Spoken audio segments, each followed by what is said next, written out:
আজকে বিএনপির অনেক নেতা আওয়ামী লীগের পুনর্বাসন চাচ্ছে। সালাউদ্দিন কাদের যে অন্যায়ভাবে হত্যা করা হলো, একটাবারে সে কথা খেয়াল করে না। তোমরা বিএনপিরা জানো না তোমাদের ম্যাডামকে তার কত স্মৃতি বিজেপি বাড়ি থেকে গলা ধাক্কা দিয়ে বের করে দেওয়া হয়েছে। ধরে কথা ঠিক কিনা? তোমরা জানো না তারেক জিয়াকে কিভাবে অন্যায় করা হয়েছে। যে দুইটা এতিমকে লালন পালন করলো, সে এতিমদের মাল কোনোদিন আত্মসাৎ করতে পারে না। এতিমদের মাল আত্মসাতের কারণে তার বিরুদ্ধে 5 বছর জেল দেওয়া হলো, আপিল করলে হলো 10 বছর, আপিল করলে সাজা বাড়ে। তারপরে বিএনপিরা তোমাকে মাথা ঠিক হয় না। তার মানে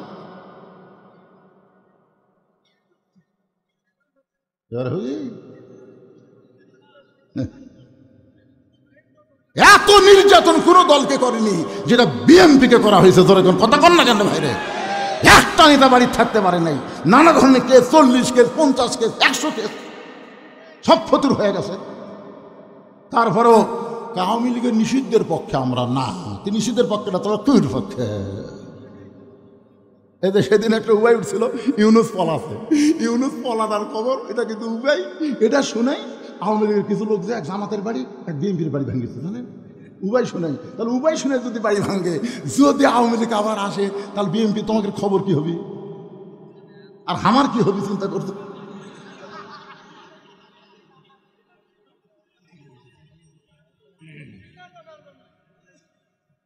না যদি যদি কথা বলছে না, যদি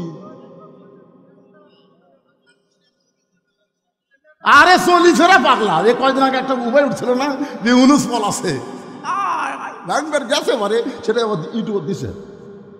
দেখেন না আপনারা? দেখেননি? হ্যাঁ, ধরা খাসে লিল্লাহে তাকবীর। মাগরিবের 3 রাকাত নামাজ কেমনে পাইলাম এইটা আপনাদের সামনে বলতেছি। কিছুক্ষণ পর আমাদের সামনে যে 4 রাকাত নামাজ আসতেছে, সেই নামাজটা হলো এশার নামাজ। জোরে বলেন কিসের নামাজ? এশার 4 রাকাত ফরজ কেমনে পাইলাম? বাজানগো, বর্তমানে একটা নবী এখনো মৃত্যুবরণ করে নাই, চতুর্থ আসমানে বহাল তবিয়ত আছে। এই নবীর নাম হলো ঈসা পয়গম্বর। জোরে বলেন নাম কি? ঈসা পয়গম্বর। আল্লাহ যখন দুনিয়া থেকে আসমানে নিয়ে গেলেন, ঈসা বলতেছে, আল্লাহ মানুষ দুনিয়াতে মরার জন্য যায়, কিন্তু আমার তো মৃত্যু হলো না, আমার খবর কি? আল্লাহ বলে, ঈসা তোমার মৃত্যু হবে, তোমার মৃত্যু হবে। ঈসা বলে, আল্লাহ চতুর্থ আসমানে কি আমার মৃত্যু হবে? আল্লাহ বলে, ঈসা রে, চতুর্থ আসমানে তোমার মৃত্যু হবে না, তোমার মৃত্যু হবে দুনিয়ায়। ঈসা বলে, আবার নবী করে কবে পাঠাইবেন? আল্লাহ বলে, নবী করে না, তোমাকে বিশ্ব নবীর উম্মত করে দুনিয়াতে প্রেরণ করা হবে। সঙ্গে সঙ্গে ঈসা নবী এক নিয়তে 4 রাকাত নামাজ আদায় করে। আল্লাহ বলে, ঈসা রে, এই 4 রাকাত নামাজ আদায় করার কারণ কি? ঈসা বলতেছে, আল্লাহ আপনি আমাকে নবী করে দুনিয়াতে পাঠাইছিলেন, আমি তেমন খুশি হতে পারি নাই, কিন্তু বিশ্ব নবীর উম্মত করে দুনিয়াতে প্রেরণ করবেন, এই খুশিতে শুকরিয়া স্বরূপ 4 রাকাত নামাজ পড়ে আপনাকে শুকরিয়া জানাই। আল্লাহ বলে, নবী গো, এই ঈসা নবীর 4 রাকাত নামাজ আমার এতই ভালো লাগলো, আপনার উম্মতের জন্য এশার 4 রাকাত ফরজ হিসাবে দিয়া দিলাম। আপনার উম্মতেরা এশার 4 রাকাত ফরজ নামাজ যখন জামাত আদায় করবে, ঈসা নবীর সমপরিমাণ সওয়াব আমি আল্লাহ দিয়া দিব। তোমার ওয়াজ কি? সঙ্গে সঙ্গে স্বামী লাফদা উঠছে, ওয়াসাইনাল ইনসানা বিওয়ালিদাইহি ইহসানান হামালাতুহু উম্মুহু। জোরে বলেন আল্লাহু আকবার। লাফদা উঠছে। বউ কই, কি হলো লাফদা উঠলেন কেন? কই, তুই কি ব্যাগ টুক গোছাছু না গুছা দেবো? তো ব্যাগ গুছা দেবেন মানে তুই বাপের বাড়ি যাবো না? তো বাপের বাড়ি যা, তোর তো বেশিক্ষণ থোয়া যাবে না, তুই আল্লাহর গজব। আমার বাপ মায়ের বিরুদ্ধে কথা বলিস, তুই তো গজব, তোর তো বেশিক্ষণ থোয়া যাবি না রে। যা যা, খালি নয় তো 3 তালাক দে ফাটা মরে যা। তুই কোন গাড়ির যাবো? তালাকের গাড়ির ছোড়া বাপের বাড়ির যা। বউ দৌড়ে এসে স্বামীর পা ধরে বলতেছে, আপনার পরীক্ষা করলাম, আপনার পরীক্ষা করলাম, আপনি আসলে আল্লাহর ওলি। এবার ওলি হাসা কে? মেয়ে মানুষ কিন্তু আলা ভালা কালা বহু জানে। জানে কি? জানে কথা কন্যা করে, জানে কি জানে না? আগামী বছর থেকে আমাকে দাওয়াত দিবার দিবি? এটা বাদ দেয়, এই ঘুমুর ফাঁস করে চলে গেছে। হে ভাইরা, স্বামীদের কাছে তাদের বাপ মার বিরুদ্ধে কোনো ওয়াজ করো না। তোমার বাপের জন্য, তোমার মায়ের জন্য তোমার স্বামী কত কি করে একটাবার খেয়াল করে দেখো। তোমার বাপের জন্য কি করতেছে, তোমার মার জন্য কি করতেছে, আর তার মায়ের জন্য তার বাবার জন্য তুমি কি করবে? বাংলাদেশ 70-80 জন জামাই তার শ্বশুর শাশুড়িকে ভালোবাসে, বাংলাদেশ 20 জন বৌমা তার শ্বশুর শাশুড়িকে ভালোবাসে না। ধরে কথা কর না কেন? এটা আমার বাপের, এটা আমার মায়ের, এটা আমার ভাইয়ের, খালি তোর 14 গোষ্ঠীর গল্প করিস কারা। এতে আমাদের আগামী 2 তারিখে 5 মেলা হবে। আমার বউ আমাকে বলতেছে আমার এইগুলা মোবাইল করে 3-4 বার করে, আমি করবো না। কেন? তুই তো একটাবার আমার গুলার কথা কইস না। তোর গুলার কথা ঠিকই কস। মরদ মানুষ একটু চালাক হওয়ার দরকার আছে না? দরকার আছে না? নাই আলা ভোলা কালা ঝোলায় গায়ে এক দৌড়ে রাজ দরবারে, চোখের পানি নিয়ে কান্দের বলে একটু চেষ্টা করার কারণে বাঁচলাম, নসেদ আজকে পড়ে গেছিলাম। সমস্ত বিচারক বলে মা কি বিপদ? বলে ইউসুফ আমাকে ধর্ষণ করবার চাইছিল, ইউসুফ আমাকে ধর্ষণ করবার চাইছিল। বহু চেষ্টা করে ইউসুফের হাত থেকে আমার ইজ্জতকে আমি বাঁচাইছি। সমস্ত বিচারক বলতে মা কোনো টেনশন করেন না, অবশ্যই ইউসুফের বিচার হবে, কোনো টেনশন করেন না, অবশ্যই ইউসুফের বিচার হবে। আপনারা বলেন তো, জোলাইখা অভিযোগ করলো আর বিচারপতিরা বলল অবশ্যই বিচার হবে। এখানে তদন্তের দরকার আছে না নাই? যেরকম আছে না নাই? তদন্ত ছাড়াই বিচার। একটু মনোযোগ দিবেন। আমাদের বাংলাদেশে 15.5 বছর খালি থানাত অভিযোগ দিছে, তদন্ত না করায় সমান তালে বিএমপি জামাতের লোকজন ধরছে। তোর এখন কথা ঠিক না? ময়নাটিয়া বউলে শুতিছে, বউলে কেবল শুতিছে, ইতিমধ্যে পুলিশ। ও বাবা রে, আমরা যদি এখন কিছু একটু বিরুদ্ধে কই, অনেকে কই হুজুরা ফেলে কাম পাইনি। এই কাম পাইনি মানে বাড়ি থাকতে দেয়নি, আলুর বাগুরের মধ্যে ঘুম পালা লাগছে। দরকার কথা ঠিক কিনা? কত কষ্ট করলাম, আর 2-1 কথা অ্যাঙ্গেলে বললি তোকে কলটা বাঁধে কেনা? কি অভিযোগ, খালি অভিযোগ দিলে হবে, কোনো তদন্ত নেই। পরের দিন সমস্ত বিচারকেরা ফাঁকা জায়গায় বিচার করার জন্য ইউসুফকে হাজির করা হয়েছে।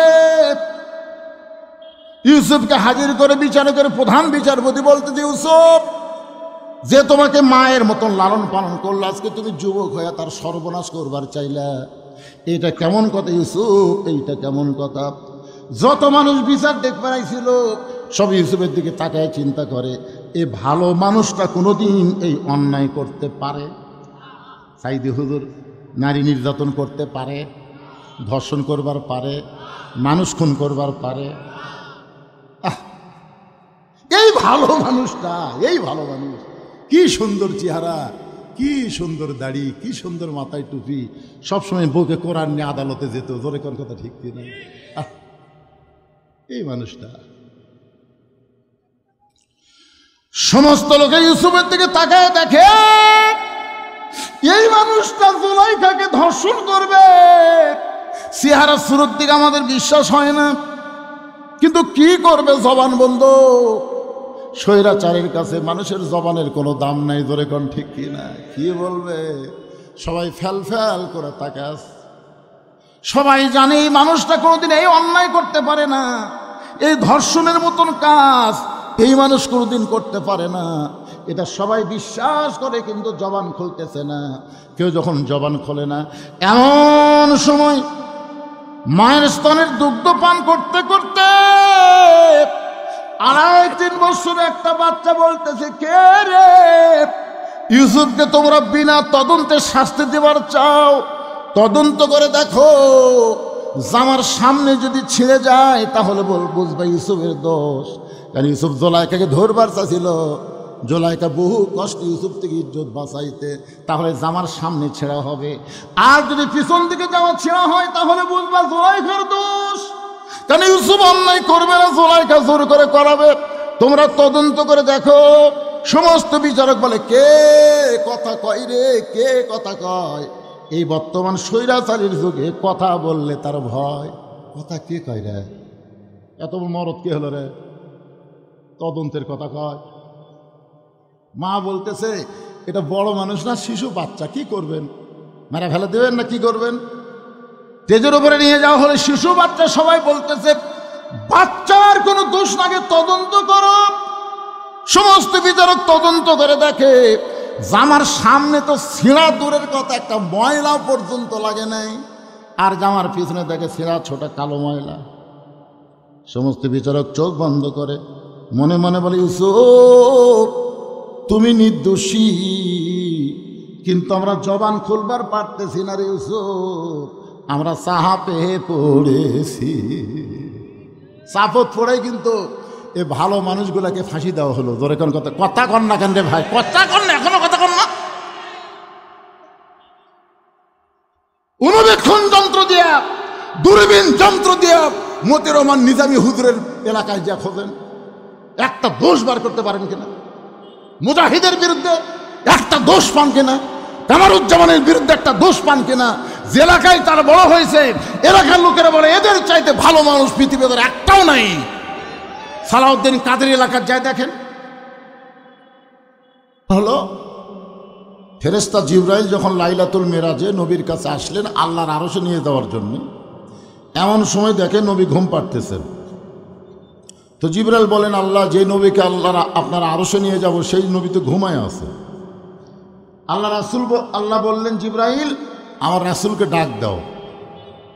ফেরেশতা জিবরাইল বললেন, কিভাবে ডাক দেব? আল্লাহ বললেন, তোমার জিহ্বাটা বের করে নবীর পায়ের তালুতে সুরবুরি দাও। ফেরেশতা জিবরাইল তার জিহ্বা বের করে নবীর পায়ের তালুতে সুরবুরি দিয়ে নবীরে ঘুম থেকে চেতন করে। এখন বলেন, ফেরেশতার সরদার যদি জিহ্বা দিয়া নবীর পায়ের তালুতে সুরবুরি দেয়, তাকে চেতন করার জন্য সেই নবীর কান্দে চড়ার যোগ্যতা কোনো ফেরেশতার নাই। আপনার কান তো বোঝেন না? বোঝেন তো? আপনারা বলেন তো, তোকে আমি কান্দে তুলে দিলাম, তার মানে কি? তোকে ওপরে তুলে দিলাম। তা আমার নবীর কান্দে চড়ার যোগ্যতা কোনো ফেরেশতার আছে? আর নবীর কোনো কিছু লেখার দরকার নাই, কারণ নবীর আগে পাশের সব কিছু কি করে দিছে আল্লাহ, সব কিছু মাপ বলা যাবে না, সব কিছুই আমার নবীর জন্য আল্লাহ হলেন কি? সে নামে সুর ধরিয়া পাখি যায় গান করিয়া, সে নামে মজনু হলো মওলায় আমার কাদের গনি। সবাই বলেন নবী মোর পরশমণি, নবী মোর সোনার খনি, নবী নাম ভাবে যে জন সেই তো দোজাহানের ধনী। আল্লাহু আকবার। জিবরাইল বললেন, ইয়া রাসূলুল্লাহ, এই মাইকালা ভাই কোথায় গেল? এটা একটু মুখের নিচে পড়ে গেছে, বুঝলেন, ছোট হয়ে কথা বলা লাগতেছে, একটু তুলে দিন। মানে এই এদের টানেও নিচে যেতে পারে, ওই অবশ্য তুলে দিল, কিন্তু থাকলো না তো। মাইকালা ভাই আসলে একটু পেঁয়াজ দিয়ে একটু তুলে দেওয়া, তুমি পারবা না তো, তুমি একদিন হবে না, শেষে আরও নিচে যাবে। নিয়ম আছে, নিয়ম আছে, অদ্ভুত একজন হাত দিলে কাম হবে।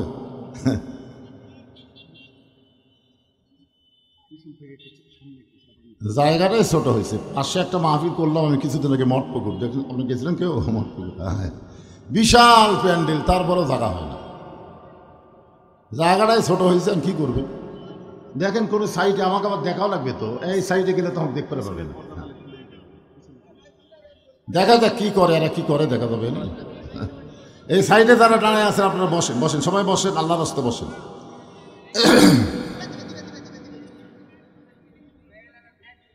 কে আছে? অপারেটর? ঠিক আছে, সামান্য একটু, মানে নাকের বরাবর। হ্যাঁ, ঠিক আছে, ঠিক আছে।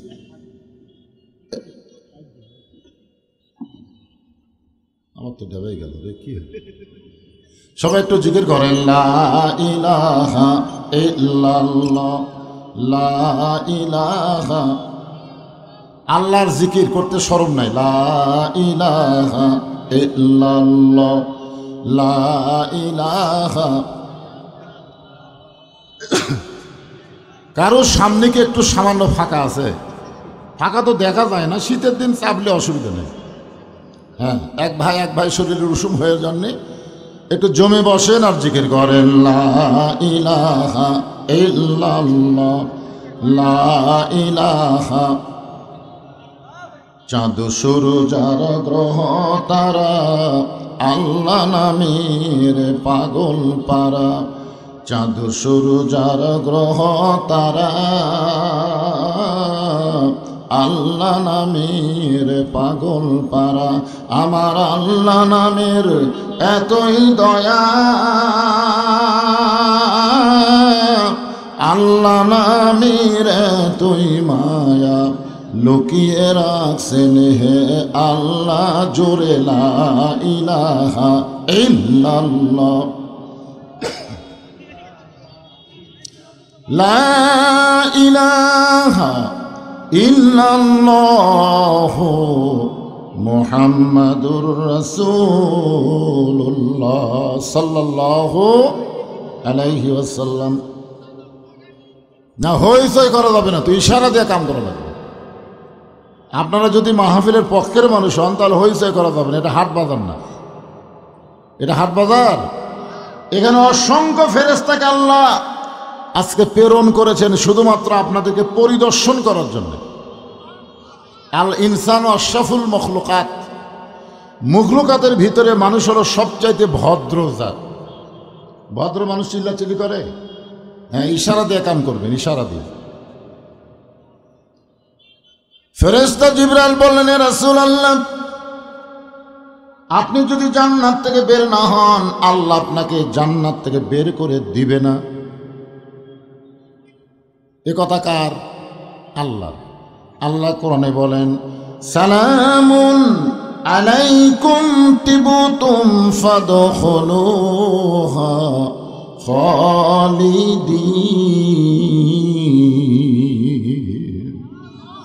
কেউ যদি একবারে জান্নাতে প্রবেশ করে, আল্লাহ বলেছেন খালিদিন মানে চিরস্থায়ীভাবে আল্লাহ তাকে জান্নাত দিয়ে দেয়। এখন অনেকে আবার এখানে পেঁয়াজ খুঁজবে, পেঁয়াজ। তাহলে আদম আলাইহিস সালামকে আল্লাহ জান্নাতে রাখার পরে বার করে দিলেন কেন? আদম আলাইহিস সালামকে জান্নাতে গেছিলেন ইবাদতের আগে না ইবাদতের পরে? কোন তো আগে না পরে? আল্লাহ কোরআনে সত্য করে দিয়েছেন, জান্নাতের মধ্যে ঢুকতে গেলে ফাদখুলি ফি ইবাদি অদখলি জান্নাতি। যে আল্লাহর দাসত্বে নিজকে আবদ্ধ করে নিল, আল্লাহর বান্দা হলো, গোলাম হলো, ও যেন জান্নাতের মধ্যেই প্রবেশ করলো। বলেন সুবহানাল্লাহ। তাহলে জান্নাতে ইবাদত করার আগে আল্লাহ তাআলা আদমকে রাখছিলেন, ইবাদতের আগে। জান্নাতে রাখার পরে আল্লাহ একটা ইবাদত দিলেন। আহারে, এখন আবার কি? আজকে ওয়াজে হবে ইন্নাল্লাহ মাস হবে। ধৈর্যশীলদের সঙ্গে কে থাকে? আমি তো আয়াতে কারিমা তেলাওয়াত করছি, আপনারা তো শোনেননি ঠিক মতো। হ্যাঁ, একটু ধৈর্য ধরেন, আমার ধৈর্য ধরারও সাইজ আছে। সন্তান পানিতে পড়ে পানি খেয়ে ডুবে যাচ্ছে, ওই সময় কেউ যদি বলে ইন্নাল্লাহ মাস সাবিরিন, ধৈর্যশীলদের সঙ্গে আল্লাহ আছে, থাকবে না? এখন ধৈর্য ধরার একটা লিমিট আছে, নিয়ম আছে। আমি নিয়মও বলবো ইনশাল্লাহ, অসুবিধা নেই। একটু পরিবেশ দেন, সুন্দর পরিবেশ। রজব মাস, আজকে হলো লাইলাতুল মিরাজের রাত। জোরে কান সুবহানাল্লাহ। আপনাদের এত ভালো ভাগ্য যে মাহফিলটা হলো মেরাজের রজনীতে। সুবহানাল্লাহ। এই জন্য একটু মনোযোগ দিয়ে কথাগুলো খেয়াল করে শুনতে হবে। তাহলে জান্নাতে আল্লাহ আদমকে রাখছিলেন ইবাদত করার আগে। এটা কি আল্লাহ রাখার জন্য রাখছিলেন না বার করার জন্যে? আল্লাহ কিন্তু কঠিন খেলোয়াড়। এই ওবায়দুল কাদের মতো মাজা ভাঙ্গা না যে খালি কয় খেলা হবে খেলা হবে, অথচ প্লেয়ার নাই। মানুষ তৈরি করার আগে আল্লাহ বলেছিলেন, وَإِذْ قَالَ رَبُّكَ لِلْمَلَائِكَةِ إِنِّي جَاعِلٌ فِي الْأَرْضِ خَلِيفَةً। ফেরেশতাদের বলেছিলেন আমি দুনিয়াতে খলিফা পাঠাবো। জোরে কান, কি পাঠাবো? খলিফা, প্রতিনিধি পাঠাবো। এ কথা আগেই বলেছিলেন। এরপরে আল্লাহ তাআলা তৈরি করে জান্নাতে রাখলেন, জান্নাতের ভিতর আল্লাহ একটা ইবাদত দিয়েছিলেন, ইবাদত। সেই ইবাদতটা কি জানেন? ওয়ালা তাকরাবা হাযিস শাজারাতা ফাতাকুনা মিনাজ জালিমিন। তোমাদের ইবাদত হলো এই গাছের কাছে যাও না, ওই গাছের কাছে গেলে তোমরা জালেম হবে। মারাত্মক কথা, জালেম। কোন ইবাদত নাই, একটাই মাত্র ইবাদত। হাজার হাজার গাছ আছে, লক্ষ লক্ষ গাছ আছে, প্রত্যেক গাছের ফল খাও, খালি একটা গাছের কাছে যাইও না। এগুলো ইবাদত আমাকে দিলে করা সহজ, জোরে কোন ঠিক কিনে? এত হাজার হাজার গাছ আছে, খালি ফল ধরে আছে, সেইটা বাদ দেয়, ওটা কেন যাব? কিন্তু এরপরেও মনের মধ্যে কিউরিসিটি, ওর মধ্যে কি আছে? কারণ নিষেধ করলেই তার প্রতি আকর্ষণ বাড়ে মানুষের, জোরে কোন কথা ঠিক কেন? নিষেধ করলে দেখবেন এর প্রতি একটা আলাদা আকর্ষণ হয়। যাই হোক, গাছের ফল খাইছে, জান্নাত থেকে বের করে দিছে। বের করে দেওয়ার পিছনে আল্লাহ বললেন, আমি জান্নাতের মধ্যে পেশাব পায়খানা তৈরি করিনি, ওই ফল খাওয়ার সাথে সাথে তোমাদের পেশাব হবে, পায়খানা হবে। এখন পেশাব পায়খানা কোথায় করবা? জান্নাতের মধ্যে তো পেশাব পায়খানা নাই। তো তোমাদেরকে পেশাব পায়খানা করার জন্যে আমি দুনিয়াতে পাঠাচ্ছি। এখান থেকে আপনারা খেয়াল করবেন, দুনিয়া থাকার জায়গা না, এটা হলো পেশাব পায়খানা করার জায়গা। কথা না? এখন পেশাব পায়খানা করতে এসে যদি কেউ কয় যাবো না রে, আপনি পায়খানার মধ্যে ঢুকে বাড়াবার চান না থাকবার চান? কথা কন না গে, থাকবার চান? আজকে সারাদিন আমি এখানে থাকবো, কেউ থাকবে না ভাই, কাজ হয়ে গেলি আউট। তো দুনিয়াটা হলো পেশাব পায়খানা করার জায়গা, এখানে থাকার জায়গা না। কিন্তু কতকগুলো বোকা এখানে এসে থাকতে চায়, যাওয়ার কথা ভুলে যায়। এই দেখেন, ওই একটা টার্গেট লাইন মার, ওই ছেলে। আচ্ছা, এত মানুষ থাকতে আমি বক্তার দিকে টার্গেট করতে দেখেন।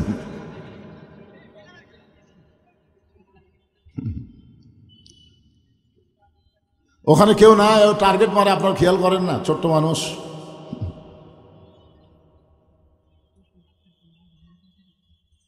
ফেরেশতা জিবরাইল বলেন, রাসূলুল্লাহ, আপনি যদি জান্নাত থেকে আজকে বের না হন, আল্লাহ আপনাকে জান্নাত থেকে বের করে দেবে না। এই বছরটা হলো আপনার কষ্টের বছর। জোরে কোন কি বছর? যে বছর রাসূল মেরাজ করেছিলেন, ওই বছরটা নবীর জীবনের সবচাইতে কষ্টের বছর। 1 নম্বর কষ্ট হলো চাচা আবু তালেব মারা গেছেন। আজকের বিজ্ঞাপনে একজন সহসভাপতির নাম হলো আবু তালেব। কি নাম? আচ্ছা, আবু তালেব কি মুসলমান না কাফের? কথা কয় না। মুসলমান না, নবীর চাচার কথা বলতেছি। নবীর চাচা কি মুসলমান না কাফের? তাহলে আবু তালেব মানুষ নাম রাখে, অথচ আবু লাহাব কেন রাখে না? আপনার গোটা বাংলাদেশ খুঁজে দেখবেন, আবু লাহাব নামে একটা লোক নেই, কিন্তু আবু তালেব আছে। শিশুকালে মইরা গেছে মা, গর্ভে থাকতে মরছে পিতা, নবী চোখে দেখলেন না। কে করিবে লালন পালন, কে দিবে সান্ত্বনা? এই দুনিয়ার বড় এতিম নবী ছিলেন একজনা।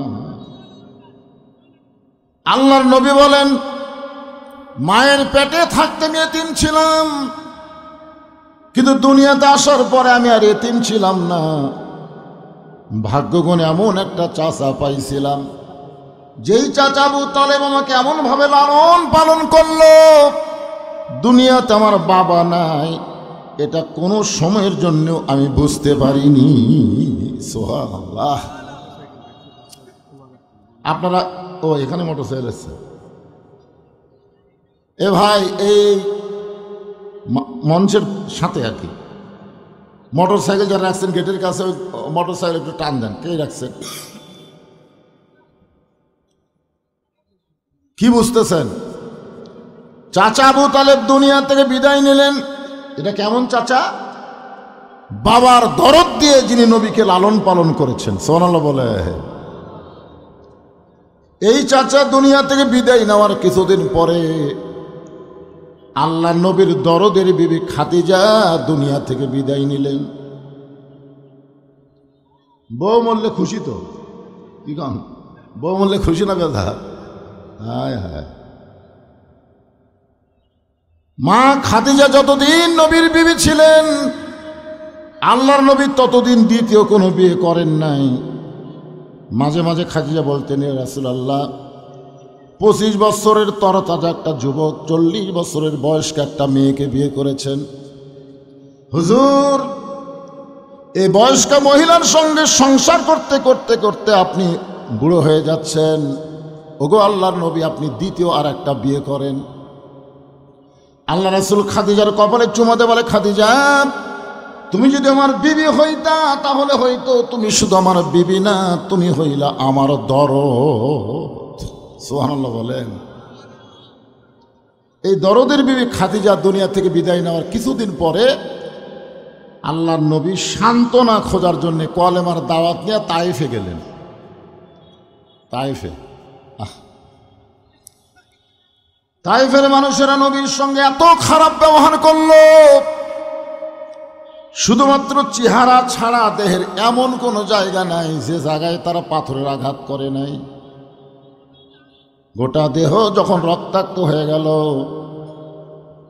ওই রক্তমাখা দেহ নিয়ে নবী যখন মক্কায় ফিরে আসতেছেন, আসার পথ একটা বাবলা গাছের নিচে বসে নবী বলতেছেন, জায়েদ রে,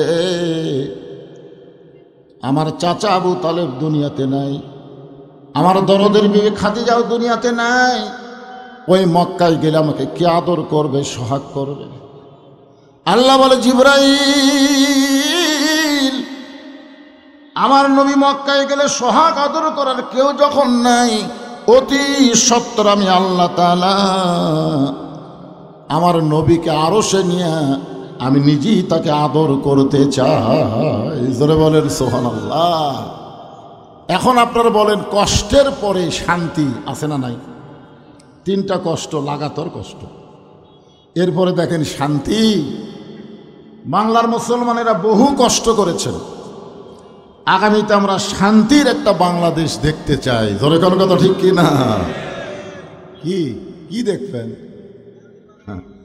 শান্তির বাংলাদেশ দেখতে গেলে দোয়া দিয়া দরুদ দিয়া শান্তি হবে না। মানুষের তৈরি আইনকে বাদ দিয়ে আল্লাহর কোরআনকে গ্রহণ করা লাগবে। জোরে কোন ঠিক কি না? ওম শান্তি, ওম শান্তি করলে শান্তি হবে না।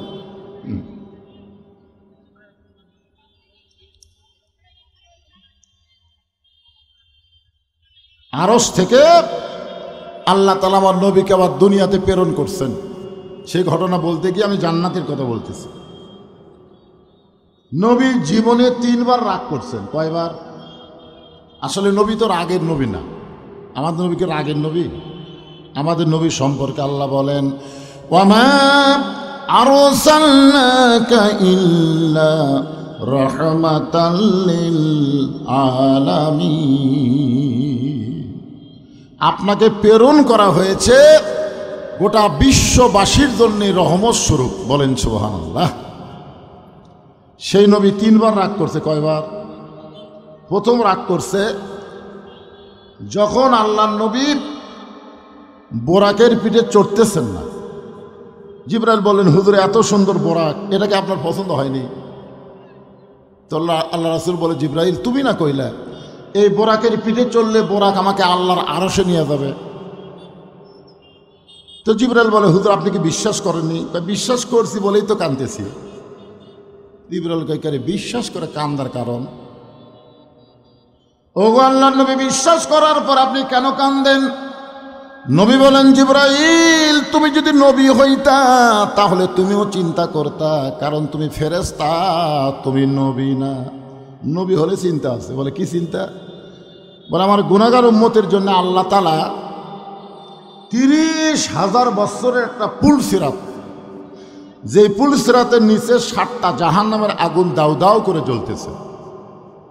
সে পুল সিরাত কিরকম জানেন? পদ্মা ব্রিজের মতন, চুলের চাইতেও চিকন হবে, খুরের চাইতেও ধার। কেমনে হবে পার আমার উম্মত গুনাহগার?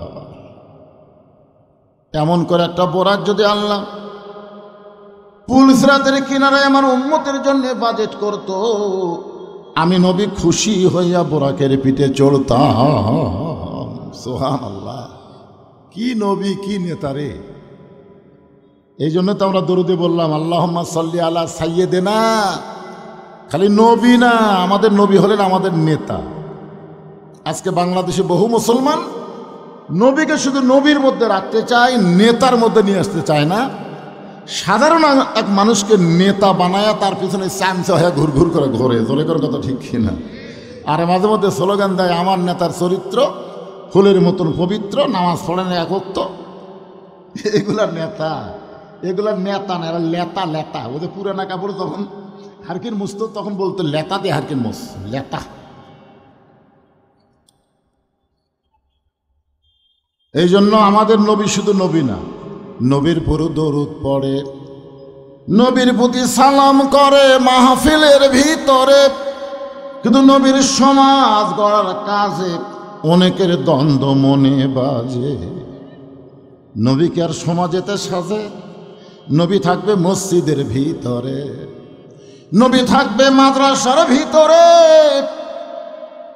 আজকে বাংলাদেশের কিছু কিছু নেতার মাথা পাগল হয়ে গেছে, আমাদেরকে আলেমদেরকে ধর্মের নামে ব্যবসায়ী বলতেছে। বাজানগোদের মাথা নষ্ট হয়ে গেছে, জোরে কোন কথা ঠিক কিনা? আমার নবীকে ওরা পাগল কইছে, আমার নবীরে জাদুকর কইছে, আমার নবীরে গণক কইছে, আমার নবীরে কবি কইছে। এত কথা যদি নবীকে বলে থাকে তাহলে আলেমদেরকেও ওই জাতীয় মানুষেরাই বলবে, জোরে কোন কথা ঠিক কিনা? নবীর প্রতি দরুদ পড়ে, নবীরে সালাম করে, কিন্তু নবীকে নেতা হিসাবে মানবার চায় না। অন্য কাউরে নেতা মানবেন? আল্লাহ কোরআনে বলেন লাকাদ কানা লাকুম ফি রাসূলিল্লাহি উসওয়াতুন হাসানাহ। সফলতা যদি অর্জন করতে চাও তাহলে বিশ্ব নবীকে তোমাদের আদর্শের নেতা হিসাবে গ্রহণ করে নাও। এখন একটা স্লোগান দেওয়া লাগবে। আমি যে বলবো আমার নেতা তোমার নেতা, সকলেই বলবেন বিশ্ব নবী মোস্তফা, বলতে পারবেন না? আমার নেতা তোমার নেতা হলো না। আপনারা এত ছোট গলায় স্লোগান দিলেন কেন? আমাদের নবী কি ছোট নবী নাকি? কত বড় নবী কিছুক্ষণ পরেই বুঝতে পারবেন ভাইরা। ফেরেশতা জিবরাইল বলেন রাসূলুল্লাহ, আমার মনে হয় এই চাওয়া আল্লাহ আপনার কবুল করবে না। কোন নবীর জন্য আল্লাহ বোরাক বানায় নাই, শুধুমাত্র আপনার জন্য তৈরি করেছে। আর আপনি সেই বোরাকের জন্য গুনাহগার উম্মতের বাজেট চাচ্ছেন। আমার মনে হয় এটা বেশি হয়ে গেল। এটা কি হলো? সর্বপ্রথম নবী রাগ করে বললেন জিবরাইল, তোমার আল্লাহকে বলো ঠেকা আমার না, ঠেকা হলো তোমার আল্লাহ। এটা কি জাতা রাগ? আমার আল্লাহকে বলার কথা কয়, তোমার আল্লাহ, তোমার আল্লাহ বলো ঠেকা আমার না, ঠেকা হলো তোমার আল্লাহ। আমি কোনোদিনও আল্লাহর আরশে যাবার চাইনি, আমার ঠেকাও বলে আমি কোনোদিনও যাবার চাইনি। আমি কোনোদিন মনের মধ্যেও কল্পনা করিনি, মোনাজাতেও করিনি। তো আল্লাহ বোরাক পাঠাইছে আমার নিয়ে যাওয়ার জন্যে, আমি যাব না যতক্ষণ পর্যন্ত মানে গুনাহগার উম্মতের জন্য এমন করে একটা বোরাক যদি বাজেট না হয়, আমি নবী বোরাকের পিঠে চড়বই না। কিতাবের মধ্যে আছে তিনবার নবী বললেন চড়বই না, চড়বই না, চড়বই না। সঙ্গে সঙ্গে আল্লাহ ডাকতে বলে জিবরাইল, আমার দোস্তকে বলো আমি লা ইলাহা ইল্লাল্লাহ বসে আছি ওই মুহাম্মদ রাসূলের আশায়। আজকে যানবাহন ফেরত দিলে আমি আল্লাহ বড় কষ্ট পাই। রে জিবরাইল, আমি আল্লাহ আমার নবীকে যেমন ভালোবাসি, আমার নবী তার চাইতে তার উম্মতকে বেশি ভালোবাসে। কি দয়ার নবী আমরা পাইছি ভাই। এমন করে একটা বোরাক তার উম্মতের জন্য আমি আল্লাহ বাজেট করে দিলাম। এটা হলো নবীর জীবনের প্রথম রাগ। 2 নম্বর রাগ হলো জান্নাতের ভিতরে। সুবহানাল্লাহ। জিবরাইল বলতেছে হুজুর, আপনি যদি জান্নাত থেকে বের না হন আল্লাহ বার করে দিবে না। নবী ডাকতে বলে, জিবরাইল, আমি নবী আমার জন্য না, আমি নবী হলাম আমার উম্মতের জন্য। আমি নবী হলাম আমার উম্মতের জন্য। কার জন্যে? আচ্ছা, নবী কি নবীর জন্য না আমাদের জন্য? কথা বলেন তো। একবার হযরত বেলাল আল্লাহ নবীকে বললেন, ইয়া রাসূলুল্লাহ, মানুষ কবরে গেলে 3টা প্রশ্ন করবে। আমরা কবরে গেলে প্রশ্ন হবে কয়টা? 3টা। আপনি যখন কবরে যাবেন তখন কয় প্রশ্ন করবে? 3টা করবে। তো নবী বলতেছে, বেলাল, তোমার কি মনে হয়? বেলাল বলতেছে, হুজুর, আমার মনে হয় আপনার 2টা করবে। আমার নবীও এই প্রশ্ন আপনার করবে না, কারণ আপনি তো নবী। আল্লাহ রাসূল আফসোস করে বললেন, দেখো তোমাদের ভাগ্য কত ভালো, তোমাদের নবী আছে, আর আমার ভাগ্য কত খারাপ, আমার নবী নাই। নবী থাকলে কি হয়? আছেন আমার মুক্তার, আছেন আমার ব্যারিস্টার, শেষ বিচারের হাইকোর্টেতে তিনি আমায় করবেন পার। আমরা পাপী, রাসূল জাবিন্দার। আল্লাহ নবী বলেছেন, আমার উম্মতেরা শুধু ঈমান নিয়ে কবরে আসবে। তাদের আমল নামায় যদি কোনো আমল নাও থাকে, শুধুমাত্র ঈমানের খাতিরে আমি রাসূল তার পক্ষে ওকালতি করে, ব্যারিস্টারি করে, তাকে সুপারিশ করে জান্নাতে পৌঁছায় দিব। তাহলে আমাদের নবী শুধু আমাদের নবী না, আমাদের উকিল। ধরে কেন আমাদের কি? আমাদের উকিল, আমাদের ব্যারিস্টার। আল্লাহ যখন হাকিম হয়ে আমাদেরকে আসামি বানায় বিচার শুরু করবেন, ওই সময় নবী উকিল হয়ে, ব্যারিস্টার হয়ে আমাদেরকে সুপারিশ করে জান্নাতে পৌঁছায় দিবেন। আল্লাহ নবী ছোট্ট করে একটা কথা বললেন, ছোট্ট করে। আপনারা বুঝা পারেন ভালো, না বুঝলে আরো ভালো। সে কথাটা হলো, আমি যদি কবরে না যাই তাহলে আমাকে কেমনে প্রশ্ন করবে? এখন তো অনেকে বলে নবী কবরে আছে, অনেকে বলে ইসলামের আলো জ্বলায়া দিয়া নবী ঘুমায়া আসেন সোনার মদিনায়। কেউ কি বলতে পারবেন যে ইসলামের পতাকা উড়াইয়া দিয়া নবী ময়রা আছেন সোনার মদিনায়? এ কথা বলতে পারবেন? ময়রা আছে? ময়রা আছে? ঘুমায় আছে, না হয় শুয়ে আছে, এইটুকু বলতে পারবেন। শুয়ে আছে না ঘুমায় আছে, কিন্তু মরে আছে এ কথা বলা যাবে না। যারা মরে তাদের জন্য কবর হয় ভাই। নবীর উম্মতেরা ছোট্ট একটা কথা কইলাম, পরে চিন্তা করবেন। যেটা বলতেছিলাম, আল্লাহর নবী 5 ওয়াক্ত নামাজ নিয়ে আজকের রজনীতে ফিরে আসলেন আবার দুনিয়ায়। সর্বপ্রথম 5 ওয়াক্তের মধ্যে সূর্য উদয়ের আগে 2 রাকাত ফরজ নামাজ আমরা জামাতের সঙ্গে আদায় করি। এই নামাজটা হলো ফজরের নামাজ। জোরে বলেন, কোন নামাজ? 5 ওয়াক্ত নামাজের মধ্যে সবচাইতে কঠিন, বিশেষ করে এই শীতের দিনে খুবই কঠিন, ঠিক না? আসসালাতু খায়রুম মিনান নাম শোনার সাথে সাথে উপরের কম্বল মনে হয় আরও চাপে ধরে। ওই সময় একটা যুদ্ধ শুরু হয়। আর একটু পরেই যাই, ফজরে আযান দেওয়ার 8 ঘন্টা পরে জামাত হবে, আর একটু পরে যাই, এই মনে করে কেউ যদি একটু পরে করে চোখ বন্ধ করে, আল্লাহ কয় তোক আর কবুল করা হবে না, তুই থাক। আপনারা মনে এরকম কি হয় নাকি যে 8 ঘন্টা পরে জামাত হবি, এত সকালে উঠে কি হবি, আর একটু পরে, একটু পরে করলেই শেষ, কোনো সুযোগ নাই। আসসালাতু খায়রুম মিনান নাওম শোনার সাথে সাথে কম্বলকে ফেলা দিয়ে তোষকরে লাথি মাইরে অজু করেন, যা করেন, পেশাব টেশাব যা আছে করে অজু করে যখন মসজিদ দিকে রওনা দিবেন, ফেরেশতা বলে, আল্লাহ শীতের দিনে তোমার যুবক বান্দা ল্যাপ তোষকের মহব্বত কলিজা থেকে বের করে ঠান্ডা পানিতে অজু করে তোমার ঘর মসজিদের দিকে যায়, এর ব্যাপারে রেজাল্ট কি আল্লাহ একটু বলেন। আল্লাহ বলে, ফেরেশতারা সাক্ষী থাকো, এই যুবকের সামনে যদি আজকে বদরের যুদ্ধ হতো, এই যুবক সেই যুদ্ধের সৈনিক হয়ে যেত। ফজর নামাজ পড়া কি খুব সহজ মনে করছেন? আল্লাহর নবী হেরেমের ভিতরে একা একা ফজরের নামাজ আদায় করলেন। এখানে একটা লক্ষণীয় বিষয় খেয়াল করবেন, নামাজ যখন প্রথম নবী পাইছেন এটা হলো নবুয়তের 10ম বৎসরে। নবুয়তের কত বছর? 10 বৎসরে নবী নামাজ পাইলেন। তো নামাজের ব্যাপারে কোরআন শরীফে যত আয়াত আছে, আপনারা কি পড়ছেন? নামাজের ব্যাপারে যত আয়াত আছে কমপক্ষে 82 বার আল্লাহ বলেছেন। কোরআনের প্রথমেই দেখেন আল্লাহ কিভাবে বলতেছেন, আল্লাযীনা ইউমিনুনা বিল গায়বি ওয়া ইউকিমুনাস সালাহ। নামাজ কি করো? কায়েম করো। কোরআন হাদিসের কোন জায়গাতে আপনার আজকে খুঁজে পাচ্ছেন যে আল্লাহ বলেছে ইকরাউস সালাত, নামাজ পড়ো? এ কথা আল্লাহ কইছে? নাই। আমরা যেটা করতেছি সেটা হলো নামাজ পড়া, যেটা আল্লাহও কয়নি নবীও কয়নি, সেই কাম করতেছি আমরা। আল্লাহ কয় নামাজের জোরে ফায়েশা কাজ যাবে দূরে, পাক কোরআনে রয়েছে ঘোষণা।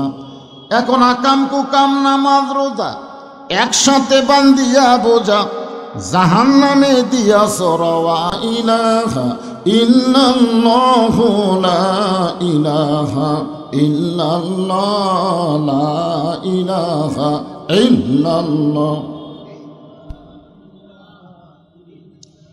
মরণের কালে বুঝিতে পারিবা, কবরে গেলে বুঝিতে পারিবা, এই কলেমার কত গুণ। লা ইলাহা ইল্লাল্লাহু বলরে মুমিনগণ, লা ইলাহা ইল্লাল্লাহ লা ইলাহা লা ইলাহা ইল্লাল্লাহু মুহাম্মাদুর রাসূলুল্লাহ। রাসূলের মহব্বতে জবান খুলে সকলে বলি সাল্লাল্লাহু আলাইহি ওয়াসাল্লাম। কেশরতা পশ্চিমপাড়া বাইতুত তাকওয়া জামি মসজিদ কমিটি কর্তৃক আয়োজিত আজকের এই সন্ধ্যার সময় ইসলামী জলসায় আল্লাহ তাআলা যিনাকে সম্মানিত সভাপতির আসনে কবুল করেছেন, আলহাজ মাওলানা তমিজউদ্দিন শেখ, সহসভাপতি আলহাজ মোহাম্মদ আবু তালেব শেখ। আজকের এই মাহফিলের সম্মানিত অতিথির ভিতরে জনাব আলহাজ আব্দুল মহিদ তালুকদার, জনাব মোহাম্মদ আবু হাসান। আজকের এই মাহফিলের সম্মানিত সভাপতি, প্রধান অতিথি, বিশেষ অতিথি,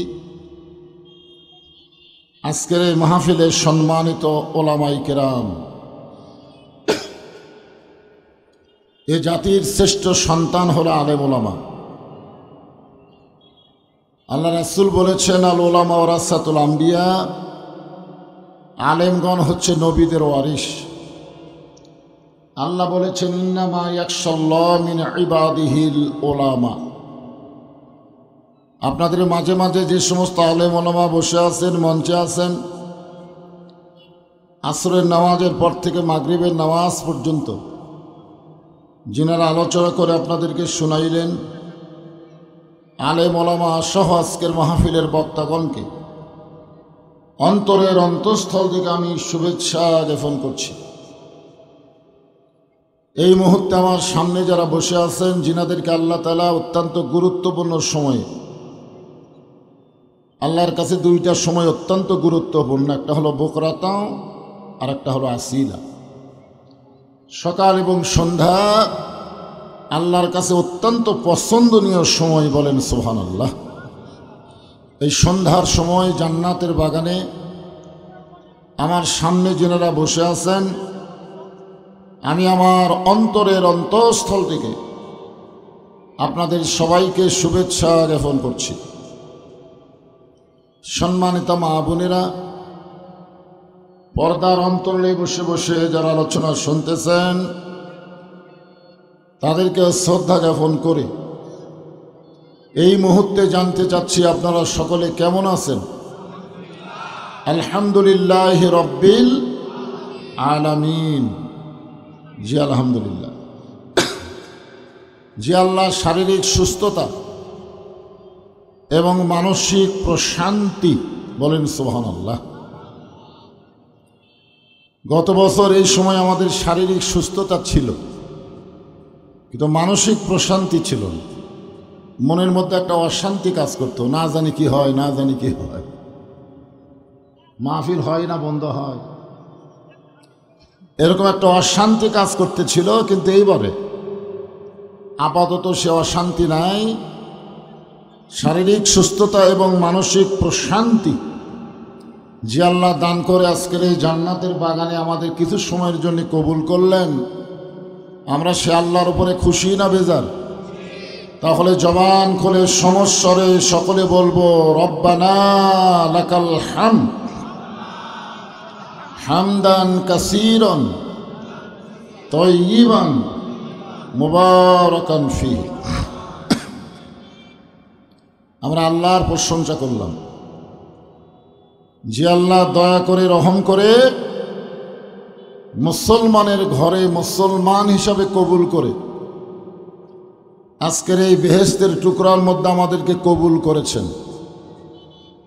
আমরা সে আল্লাহর উপর খুশি না বেজার? তাহলে জবান খুলে বলি আলহামদুলিল্লাহ। আল্লাহর প্রতি আমরা বেশি বেশি প্রশংসা করব। এই মাসটা হলো আরবিতে রজব মাস। জোরে বলেন কি মাস? এই মাসের চাঁদ ওঠার সাথে সাথে আল্লাহ রাসূল একটা দোয়া বেশি বেশি পড়তেন, আল্লাহুম্মা বারিক লানা ফি রজব ওয়া শাবান ওয়া বাল্লিগনা রমাদান। এই বাল্লিগনা রমাদান শব্দের অর্থ হলো, আল্লাহ রাসূল বলতেন যে রমজান পর্যন্ত আমার হায়াতকে প্রলম্বিত করে দাও, লম্বা করে দাও। এখান থেকে প্রমাণ হয়ে গেল কে কখন মরবে এটা আল্লাহ রাসূলও জানে না। জোরে বলেন আল্লাহ রাসূলও। আমাদের মধ্যে কিছু কি লোক জানতেছিল, বর্তমানে তার আপাতত নাই, পলায় আছে। জোরে কোন ঠিক কিনা? এত সালের আগে আমাকে নামাইকে দেখেন, রজব পাইছে, মাঝখানে একটা শাবান, তারপরই রমজান, এরপরে রাসূল বলতেন বাল্লিগনা রমাদান। এখান থেকে বিশ্বাস করতে হবে আমরা কে কতদিন দুনিয়াতে থাকবো এটা কেউ জানে না, একমাত্র আল্লাহ জানে। ধরে কোন কথা ঠিক কিনা? এমনকি রাসূলও পর্যন্ত জানেন না। এই রজব মাসে আমাদের আল্লাহ তাআলা আমাদের নবীকে তারা আরশে নিয়ে গেছিলেন। সুবহানাল্লাহ বলেন। সেখানে নিয়ে গিয়ে আল্লাহ তাআলা নবীকে 5 ওয়াক্ত নামাজ দিয়েছেন। সেই নামাজ নিয়ে নবী কিন্তু আল্লাহর আরশে থাকেন নাই, আবার আমাদের মাঝে ফিরাইছেন। এই ঘটনার ভিতরে এক সময়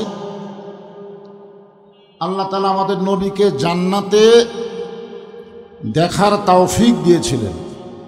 সুবহানাল্লাহ বলেন। আমাদের নবী কিন্তু জান্নাত দেখছেন। আপনাদের কাছে আমার প্রশ্ন হলো, এটা কি বাহির থেকে দেখছেন না ভিতরে ঢুকে দেখছেন? আপনাদের কি মনে হয়, বাহির থেকে না ভিতরে ঢুকে? আসলে ভিতরে না ঢুকলে তো ভিতরের খবর জানা যাবে না। কোরআন হাদিসের ভিতরে না ঢুকে কেউ যদি বলে ইসলামের সাথে রাজনীতির কোনো সম্পর্ক নেই, এরকম কিছু কিছু মূর্খ গণ্ড আছে না নাই? যারা ইসলামকে বোঝেই না, জানেই না, ওরা আবার ভাষণ দেয় ইসলামের সাথে রাজনীতির কোনো সম্পর্ক নেই। আরে বেটা, তুমি একটা সামান্য মানুষ, তোমার নামের সাথে ইসলাম আছে, আছে না নাই? যে বেটাই কথা কইছে তার নামের মধ্যে ইসলাম আছে। ছোট্ট একটা নামের মধ্যে যদি ইসলাম থাকে, এত বিশাল একটা রাজনীতি, আর সেই রাজনীতির সাথে ইসলামের সম্পর্ক নেই, এই কথা একমাত্র মুনাফিক এবং গণ্ড মূর্খরাই বলতে পারে। জোরে করে কথা ঠিক কি না? এই জন্য ভিতরে ঢোকা লাগবে। আল্লাহ বলেছেন উদখুলু ফিস-সিলমি কাফাহ। পুরাপুরি না ঢুকলে তো বলা যাবে না, আল্লাহ বলতেছেন ঢুকতে হবে পুরাপুরি। কাফা শব্দের অর্থ হলো পুরাপুরি, আধা আধি ঢুকলে হবে না।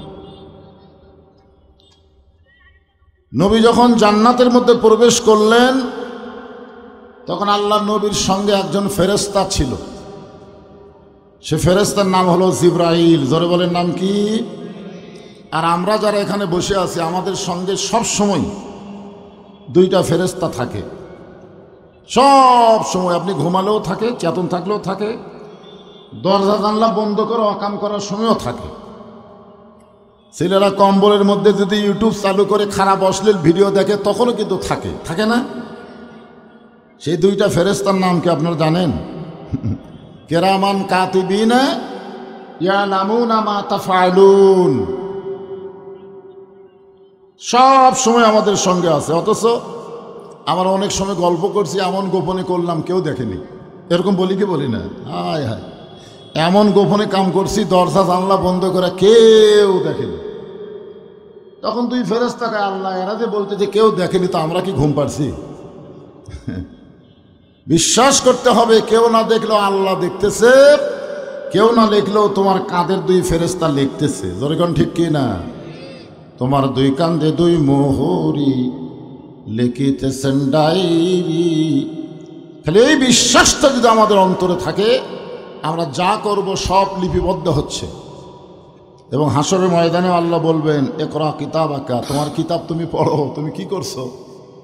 তুমি দরজা জানলা বন্ধ করে একলাই 10টা সিল মারছো আর সকালে গল্প মারছো, কেউ দেখেনি। আজকে দেখো তুমি কয় বাপের জন্মা। এক বাপের জন্মা একটাই সিল মারবে, তুমি 10টা মারলা, তোমার তো বাপের হিসাব নাই। জোরে কোন ঠিক কি না?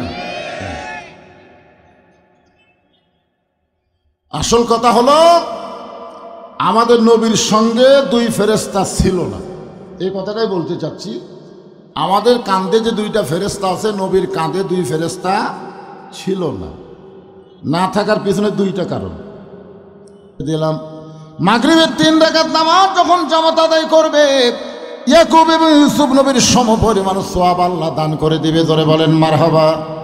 ফজরের 2 রাকাত ফরজ নামাজ কেমনে পাইলাম? আদম আলাইহিস সালামের তওবা কবুলের পরে তখন কাবা ঘর ছিল না, তবে কাবা ঘরের জায়গা ছিল। ওই ফাঁকা জায়গায় আদম নবী শুকরিয়া তান 2 রাকাত নামাজ আদায় করে। ওই 2 রাকাত নামাজ আল্লাহর এতই ভালো লাগলো, উম্মতে মুহাম্মাদের জন্যে ফজরের ফরজ হিসেবে আপনার আল্লাহ দিয়ে দিলেন। উম্মতে মুহাম্মাদের ফজরের ফরজ নামাজ 2 রাকাত যখন জামাতের সঙ্গে আদায় করবে, আদম নবীর সমপরিমাণ সওয়াব আল্লাহ তার আমল নামায় দিয়ে দিবে। জোরে বলেন সুবহানাল্লাহ। আল্লাহর আরেকজন বান্দা, এ আমার আব্দুল করিমের জামাই 1000 টাকা দান করলো, আল্লাহ দানকে কবুল করেন। জোরে বলে আল্লাহুম্মা আমিন। আল্লাহর বান্দারা একটু মনোযোগ দিয়ে শোনেন। এই যে জোহরের 4 রাকাত ফরজ নামাজ আমরা আদায় করি, আল্লাহ বলেন হাবিব, আপনার জাতির পিতা হযরত ইব্রাহিমকে আগুনের মধ্যে যখন ফেলে দেওয়া হয়, ওই আগুনটা আল্লাহ তখন শান্তির বাগান করে দেয়। ওই শান্তির বাগান পাওয়াতে শুকরিয়া তান 4 রাকাত নামাজ আদায় করে। ওই 4 রাকাত নামাজ আল্লাহর এতই ভালো লাগে, উম্মতে মুহাম্মাদের জন্য জোহরের 4 রাকাত ফরজ হিসেবে আল্লাহ কবুল করে। জোহরের 4 রাকাত ফরজ নামাজ যখন জামাত আদায় করবে, ইব্রাহিম নবীর সমপরিমাণ সওয়াব আল্লাহ তার আমল নামায় দান করবে। জোরে কোন সুবহানাল্লাহ। সুলাইমান মুরাদপুর থেকে বাপ মার জন্য দোয়া চায়, 1000 টাকা দান করবে, আল্লাহ তার দানকে কবুল করেন। জোরে বলে আল্লাহুম্মা আমিন। আসরের 4 রাকাত ফরজ আল্লাহর একজন মস্ত বড় নবী, এই কোরআনে আল্লাহ যার নাম বেশিবার আলোচনা করেছেন, নাম হলো মুসা কালিমুল্লাহ। করিমের ভাগ্নে, খালি করিমেরই সব দান করতেছে রে। করিমের ভাই দিছে 2000, জামাই দিল 1000, করিম দিল 5000, ভাগ্নি দিল 1000, সব করিমের বাড়ির থেকে আসতেছে। আল্লাহ আব্দুল করিমের ওপরে রহমত বরকতের দরজা খুলে দাও। জোরে কোন আমিন। কে ভাই আপনাদের বাড়ির থেকে আসতেছে না? ওটা আপনি ভাসতে, ও সব মিলে এক গোষ্ঠী। তো তো আব্দুল করিমের নাম কয়ে দিল আমাদের, আব্দুল করিমের ভাস্তি, নিজের ভাস্তি তা হলো না। যাক আলহামদুলিল্লাহ। মুসা কালিমুল্লাহ ফেরাউন যখন 3 দিক থেকে ঘেরাও করেছিল, সামনে হলো বঙ্গোপসাগর, আমাদের বাংলাদেশের 3 দিকে হলো ভারত, সামনে হলো বঙ্গোপসাগর। আর ফেরাউন 3 দিক দিয়ে অস্ত্র নিয়ে ঘিরে ধরেছে, সামনে হলো সাগর। রাফি 1000 টাকা দান করবে, আল্লাহ রাফির দানকে আল্লাহ আপনি কবুল করেন। ফেরাউন কিন্তু অহংকার করে বলেছিল, মুসা তোর পলানোর মতন কোনো উপায় নাই, 3 দিকে আমরা সৈন্য দাঁড়িয়ে আছি, একদিকে সাগর, কেমনে পলাবা? আল্লাহ মুসার হাতে একটা লাঠি দিয়েছিলেন, লাঠির আঘাত করার সাথে সাথে 12 লাইন রাস্তা হয়ে গেছে। জোরে কোন সুবহানাল্লাহ। ওই 12 লাইনের মধ্যে বড় যে লাইন, ওই লাইনের মধ্যে মুসা নবী গিয়ে আখরিয়তে 4 রাকাত নামাজ আদায় করে। আল্লাহ সাগর যখন রাস্তা করে দিল, শুকরিয়া তার নামাজ পড়ে যখন সালাম ফেরাই, আল্লাহ বলে, হাবিব ওই মুসা নবীর 4 রাকাত নামাজ আমি আল্লাহর এতই ভালো লাগছে, উম্মতে মুহাম্মাদের জন্য আসরের 4 রাকাত ফরজ হিসেবে দিয়ে দিলাম।